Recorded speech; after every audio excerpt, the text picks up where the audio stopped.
রাতে তাড়াতাড়ি ঘুমোতে যান, রাতে ফোন দেখেন না, কিন্তু তারপরেও রাতে ঘুম আসে না। তো এই যদি হয় আপনার অবস্থা, তাহলে এই 7টি নিয়ম আপনার জন্য। হ্যাঁ ভিউয়ার্স, আজকের এই ভিডিওতে আমি এমন 7টি নিয়মের কথা বলবো যে নিয়মগুলো আপনারা করলে আপনাদের রাতের ঘুম 100% নিশ্চিত হবে এবং গভীরভাবে ঘুম হবে। তো ঘুম নিয়ে আমাদের চ্যানেলে আরও একটি ভিডিও রয়েছে, আপনারা যারা এখন অবধি ওই ভিডিওটি দেখেননি তারা আই বাটনে ক্লিক করে ভিডিওটি দেখে নিতে পারবেন। তো চলুন কথা না বাড়িয়ে ভিডিও শুরু করি। এমন অনেকেই আছেন যাদের রাতে কোনো কাজ নেই কিন্তু তবুও জেগে থাকেন। অনেকে আবার ঘুমানোর অনেক চেষ্টা করেও ঘুমাতে পারেন না। রাতের ঘুম নিয়ে যারা ভুগছেন তাদের জন্য রইল 7টি পরামর্শ। আশা করা যায় এসব মানলে আপনার বাড়িতেও ঘুম পাড়ানি মাসি বা পিসি আসবে। তো আমাদের প্রথমে যে নিয়মটি রয়েছে সেটি হচ্ছে উচ্চ শব্দ বন্ধ করুন, না হলে হোয়াইট নয়েজ চালান। পাশের বাসা বা উপরতলার কেউ ধূপধাপ আওয়াজ করতে পারে, কেউ কেউ আবার গান শুনতে পারে। আবার রাস্তার পাশে বাসা হলে হর্নের আওয়াজও 12টা বাজাতে পারে আপনার ঘুমের। এসব ক্ষেত্রে ঘরের দরজা জানালা বন্ধ রাখা ছাড়া আর কোনো উপায় নাই।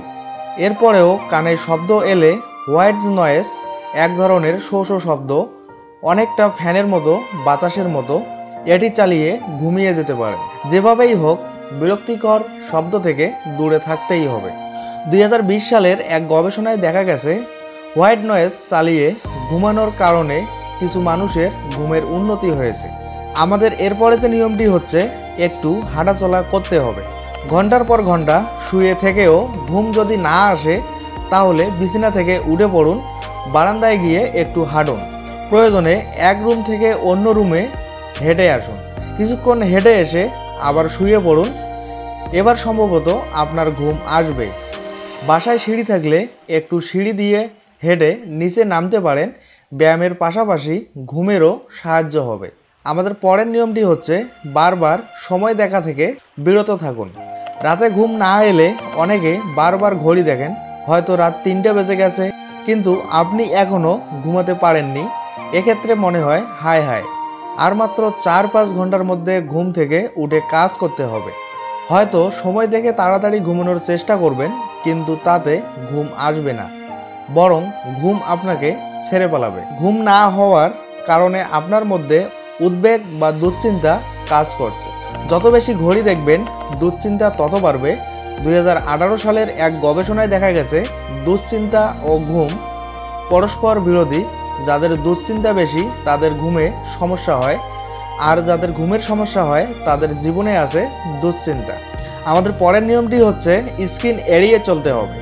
অনেকেই রাতে ঘুমানোর আগে নিয়মিত মুঠোফোন ব্যবহার করেন, হয়তো ঘুমিয়ে ঘুমিয়ে একটু রিলস, টিকটক বা শর্ট ভিডিও দেখেন।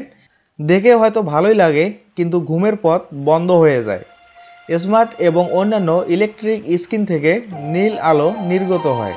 এই নীল আলোর কারণে আমাদের শরীরে মেলাটোনিন উৎপাদন কমিয়ে যায়। মেলাটোনিন হলো একটা হরমোন যা আমাদের ঘুমের সার্কেডিয়ান ছন্দ বা ঘুমের চক্র নিয়ন্ত্রণ করতে সাহায্য করে। কেউ কেউ ভাবতে পারেন নীল আলো থেকে বাঁচতে তো আপনি চশমা ব্যবহার করছেন, কিন্তু বিশেষজ্ঞদের মতে শুধু কাচের চশমা এজন্য যথেষ্ট নয়। তাছাড়া চশমা কতটা কার্যকর তা নিয়ে আরও গবেষণার প্রয়োজন। আমাদের 5 নম্বরে যে নিয়মটি রয়েছে সেটি হচ্ছে শ্বাস প্রশ্বাসে ব্যায়াম করতে হবে। অনেক চিকিৎসক ও বিশেষজ্ঞের মতে শ্বাস প্রশ্বাসে ব্যায়ামের সাহায্যে ঘুমের মান উন্নত করা যায়। তবে এ বিষয়টা নিয়েও আরও বড় পরিসরে গবেষণা প্রয়োজন। তবে আপনি যে ব্যায়াম করতে পারেন তা 4, 7 কিংবা 8 কৌশল নামে পরিচিত। অনেকটা ফুটবলের ফরমেশনের মতো শোনালেও এর কৌশল আপনার ঘুম উন্নত করতে পারে। এ কৌশল অনুযায়ী প্রথমে 4 সেকেন্ড শ্বাস নেবেন, তারপর 7 সেকেন্ড শ্বাস বন্ধ রাখবেন, সবশেষে 8 সেকেন্ড সময় নিয়ে নিঃশ্বাস ছাড়বেন মুখ দিয়ে। এ পদ্ধতিতে অনেকের ঘুমের মান ও ঘুমের চক্র উন্নতি হয়েছে। আপনিও চেষ্টা করে দেখতে পারেন, হতে পারে। আমাদের 6 নম্বরে যে নিয়মটি হচ্ছে সেটি হচ্ছে ঘরের লাইট বন্ধ করতে হবে। অনেকে রাতে লাইট বন্ধ করে ঘুমাতে পারেন না, কেউ কেউ ভয় পান বলে লাইট জ্বালিয়ে রাখেন। তবে এতে ঘুমের সমস্যা হয়। স্মার্টফোনের স্ক্রিনের মতো উজ্জ্বল আলো শরীরের মেলাটোনিন উৎপাদন কমিয়ে দেয়, তাই লাইট বন্ধ করে আরামে ঘুমান। আমাদের সর্বশেষ 7 নম্বরে যে নিয়মটি রয়েছে সেটি হচ্ছে গান বা প্রাকৃতিক শব্দ শুনতে পারেন। বিষয়টা অনেকের কাছে অবিশ্বাস্য লাগতে পারে, তবে এ পদ্ধতি সত্যিই কাজ করে। অনেক রাতেই আমি ইউটিউবে বৃষ্টির শব্দ চালিয়ে ঘুমিয়ে পড়েছি। আপনি আপনার পছন্দ অনুযায়ী রিল্যাক্সিং যে কোনো শব্দ শুনতে পারেন। চাইলে লাইট গানগুলোও শুনতে পারেন পছন্দের গল্পও। বাংলাদেশের অনেক মানুষের রাতে ভূত এফএম শুনতে শুনতে ঘুমানোর অভিজ্ঞতা আছে। এখন সময় বদলেছে, যে কোনো ধরনের গল্প আপনি শুনতে পারেন। এখনও আমি রাতে গল্প চালিয়ে ঘুমিয়ে যাই, হয়তো অভ্যাসে পরিণত হয়ে গেছে। আপনিও এটা চেষ্টা করে দেখতে পারেন। তবে গল্প শুনে ঘুমানো ক্ষতিকর কিনা এ ব্যাপারে এখনও কোনো গবেষণা হয়নি, যদিও গবেষকরা রিল্যাক্সিং মিউজিক শুনে ঘুমানোর পরামর্শ দেন। তো দর্শক, এই ছিল আমাদের কাছে ঘুম নিয়ে সর্বশেষ 7টি নিয়ম। আশা করছি আমাদের এই 7টি নিয়ম আপনি মানলে আপনার রাতের ঘুম অবশ্যই ভালো মানের হবে। তো ভিডিওটি কেমন লেগেছে অবশ্যই কমেন্টে জানাবেন। পরবর্তী ভিডিওর নোটিফিকেশন পেতে চাইলে আমাদের চ্যানেলটি সাবস্ক্রাইব করে আমাদের পাশে থাকবেন। ধন্যবাদ।